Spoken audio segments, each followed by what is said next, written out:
कराची में मुस्तफ़ा आमिर केस में महकमा प्रोसिक्यूशन ने तफ्तीशी अफसर से पेशरफ रिपोर्ट तलब कर ली है। इस हवाले से मजीद जानते हैं डॉन न्यूज़ के नुमाइंदे शफी बलोच से। शफी, बताएगा महकमा प्रोसिक्यूशन की जानिब से तहफ़्फ़ुज़ात का इज़हार किया गया तफ्तीश पर?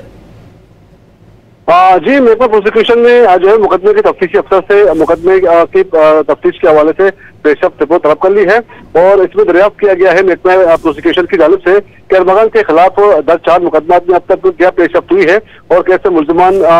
से अब तक जो है वो क्या इन्वेस्टिगेशन हुई और क्या क्या शवाहिद अब तक जो है वो जो अब तक हासिल किए जा चुके हैं और केस में अब तक कितने गवाह के बयान कलमबंद किए गए हैं और केस में जो है वो डीएनए फिंगर प्रिंट्स वगैरह का फॉरेंसिक जो है वो अब तक शुरू किया गया है या नहीं, इस हवाले से भी जो है वो वजाहत तलब की गई है। और इन्वेस्टिगेशन के दौरान जो है सीसीटीवी उसके अलावा रिकॉर्डिंग सीसीटीवी की रिकॉर्डिंग और जो है फाइनेंशियल रिकॉर्ड उसके अलावा जो अपना फाइनेंशियल जो मिसमैनेजमेंट के हवाले से भी कुछ इल्जाम थे, उस हवाले से भी जो है वो शवाहिद तलब कर लिए हैं और महकमा प्रोसिक्यूशन के कहना है कि तमाम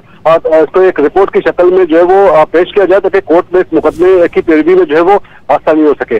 जी, बहुत शुक्रिया शफी बलोच इन तफसीलात के लिए।